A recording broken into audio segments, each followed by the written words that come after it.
জমজমাট রাজধানীর খিলগাঁও এলাকার ইফতার বাজার। বিভিন্ন রেস্টুরেন্ট ঘুরে হালিম, জিলাপি আর কাবাবকে পছন্দের তালিকায় রাখছেন ক্রেতারা।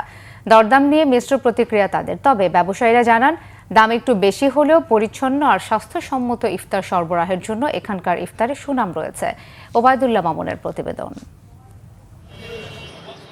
রাজধানীর খিলগাঁও তালতলা এলাকা ভোজন রসিকদের আড্ডাখানা হিসেবে পরিচিত।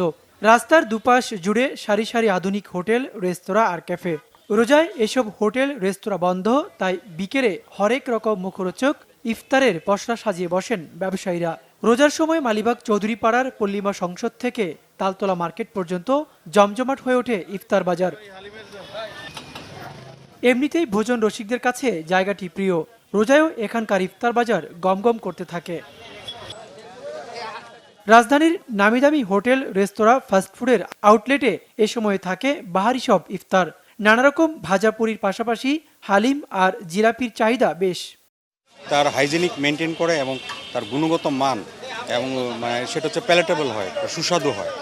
আমাদের কাছে যেন আমার ফ্যামিলির সবাই, বিশেষ করে হালিমটা আমাদের খুব পছন্দ।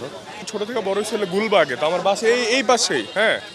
তো ওইখান থেকে ছোট থেকে বাসায় আসলে এখান থেকে নিয়ে আসছে, তো আমরা এটি খাইতে খাইতে বড় হয়েছি। রমজামে হলো কাচ্চি বিরিয়ানি, চিকেন বিরিয়ানি, তেহারি আর হলো হালিম। বিশেষ করে হালিম হলো মেন আর কি রোজার মাসের জন্য। আমাদের এখানে 12 মাস ধরে আমরা এই ব্যবসায় করি। অনেকেই আবার ইফতারে প্রোটিন জাতীয় খাবার পছন্দ করেন। তাদের জন্য থাকছে বটি কাবাব, চিকেন, শাসলিক, বিফ ও মাটনের তৈরি কাবাব। এখানে কাবাবগুলো ভালো, হালিম আছে, তারপরে আপনার ওই যে কিমা পরোটা। তারপরেও চেষ্টা করা হয় যে একটু চেঞ্জ করে করে নেওয়ার জন্য, যেটা আর কি আমরা চেষ্টা করি যে একই টানা যাতে সবসময় একই ভাজা পোড়া না খাওয়া হয়।